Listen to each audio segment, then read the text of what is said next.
एक बार एक आदमी था जो तार के बने चूहे पकड़ने के पिंजरे बेचता हुआ घूमता था। वह मुश्किल दिनों में इनको बनाता था, उस मटेरियल से जिसको वह स्टोर्स और बड़े फार्म्स में से मांगता था। परंतु ऐसा होने पर भी यह व्यापार फायदेमंद नहीं था, इसलिए उसे दोनों मांगने और छोटी मोटी चोरियों का सहारा लेना पड़ा ताकि जीवित रह सके। परंतु फिर भी उसके कपड़े फटे पुराने थे, उसके गाल पिचके हुए थे और भूख उसकी आंखों में चमकती थी। कोई कल्पना भी नहीं कर सकता कि इस प्रकार के घूमकर को जीवन कितना उदास और नीरस प्रतीत हो सकता है, जो खुद की ही कल्पना में खोया रोड पर घूमता है। परंतु एक दिन इस आदमी ने कुछ सोचा जो उसको वास्तव में ही मजेदार लगा। वह अपने पिंजरों के बारे में सोच रहा था जब अचानक उसके मन में यह विचार आया कि सारा संसार जो उसके चारों ओर है, सारा संसार, इसकी धरती और समुद्र, इसके शहर और गांवों समेत एक बड़े पिंजरे के अलावा कुछ नहीं था।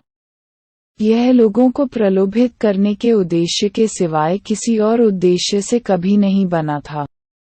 इसने धन और आनंद, मकान और भोजन, गर्मी और कपड़े पेश किए, ठीक उसी तरह जैसे कि पिंजरा पनीर और मांस पेश करता है, और ज्यों ही कोई इससे प्रलोभित होता था, यह उसको बंदी बना लेता था और तब सब कुछ खत्म हो जाता था।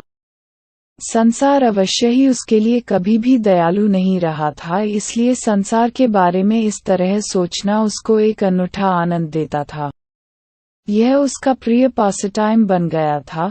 बहुत सी लंबी लंबी फेरियों के दौरान उन लोगों के बारे में सोचना जिन्होंने वह जानता था कि अपने आप को खतरनाक जाल में फंसने दिया, और दूसरे लोगों के बारे में सोचना जो अभी प्रलोभन के चारों ओर चक्कर लगा रहे थे।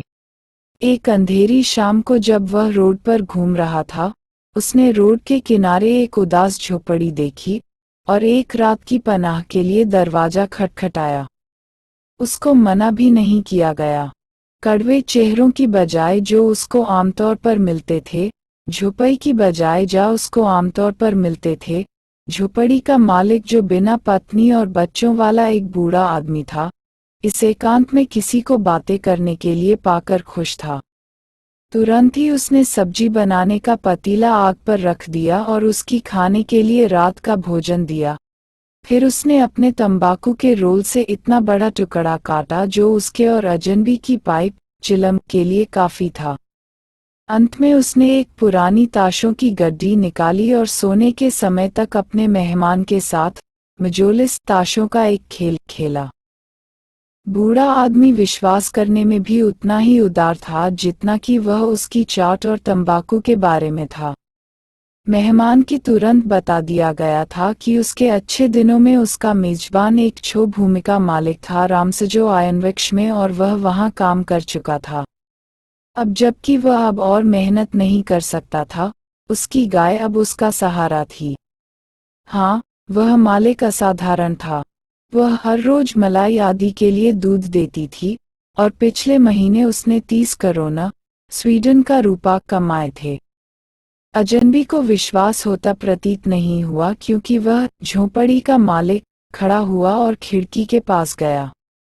एक चमड़े का बटुआ उतारा जो इस खिड़की में लगी एक कील से लटका हुआ था, और इसमें से 10 करोड़ के 3 मुड़े हुए बिल निकाले, दिखाने के लिए।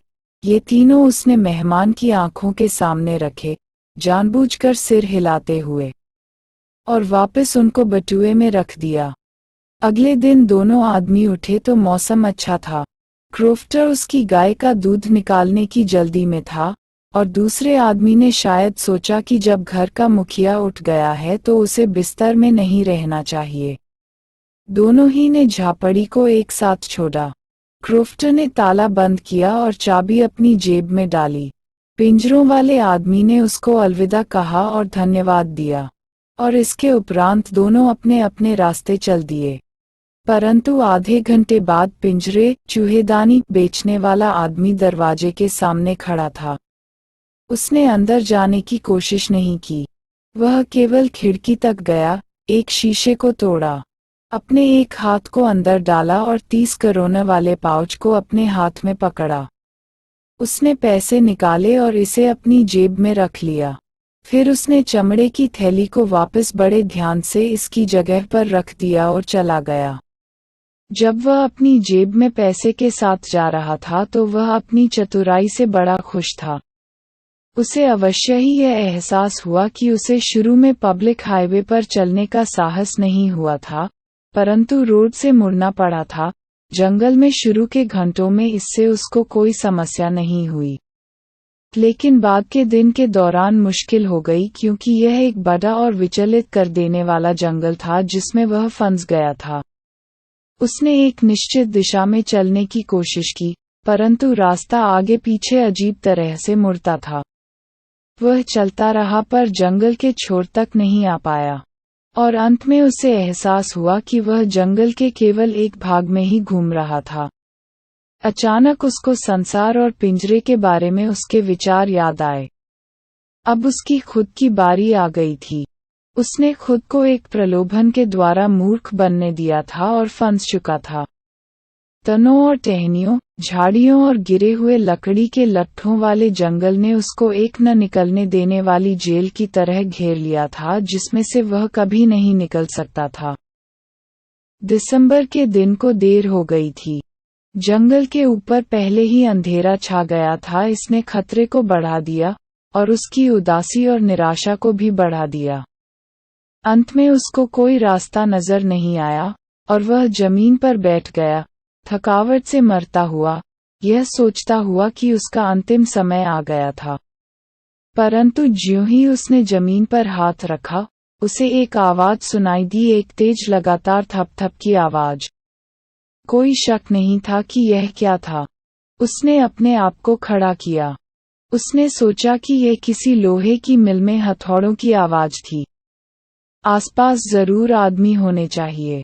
उसने अपनी सारी ताकत इकट्ठी की, खड़ा हुआ और आवाज की दिशा में लड़खड़ाता हुआ चला। रामसजो आयरन वर्क्स जो अब बंद हो रहे थे, कभी एक बहुत बड़ा प्लांट था। भट्ठियों, चलती हुई मिल और ढलाई के साथ गर्मियों में पूरी तरह से लदी हुई नौकाएं लाइन में नहर में चलती थी, जो नहर एक बहुत बड़ी झील में गिरती थी, और सर्दियों में मिल के पास के रोड कोयले की धूल से काले हो जाते थे, जो बड़ी चारकोल की टोकरियों से गिरती थी। क्रिसमस से थांडा पहले एक लंबी अंधेरी शाम से पहले, मुख्य लौहकार और उसके सहायक भट्ठी के पास अंधेरी ढलाई वाली ममे में अशुद्ध लोहे का इंतजार करते हुए बैठे थे, जो आग में डाला गया था, निहाई पर रखे जाने के लिए तैयार होने के लिए। कभी उनमें से एक आदमी एक लंबी लोहे की छड़ से चमकते हुए पदार्थ को हिलाने के लिए उठता, कुछ ही पल में वापस आता पर से सराबोर। यद्यपि यह एक रिवाज था, वह कुछ नहीं पहने था सिवाय एक लंबी कमीज और लकड़ी के जूतों के। सारे समय ढलाई करने वाली खाई में से अनेकों आवाजें सुनाई देती थी।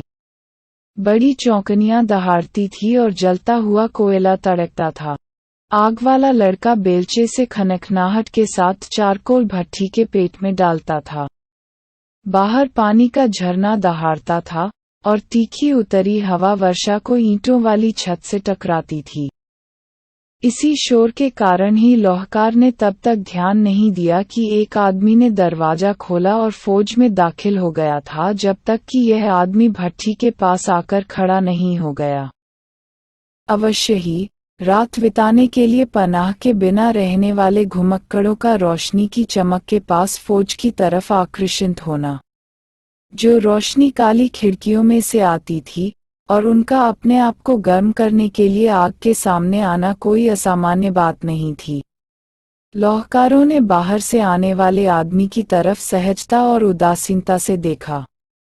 वह इस तरह दिखता था जैसे उसके तरह के लोग प्रायः दिखते थे, लंबी, धूल भरी, खुरदरी दाढ़ी और चूहेदानियों का एक गुच्छा उसकी छाती पर लटकता हुआ।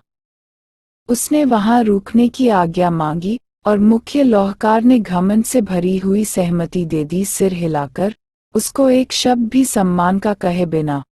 उस घुमक्कड़ ने भी कुछ नहीं कहा। वह वहां बातें करने के लिए नहीं, बल्कि अपने आप को गर्म करने के लिए और सोने के लिए आया था।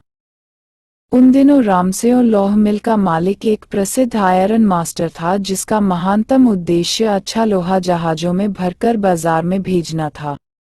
वह रात दिन देखता था कि काम जितना संभव हो सके उतना अच्छी तरह से हो, और ठीक उसी समय वह फौज में रात के समय का निरीक्षण करने आ गया।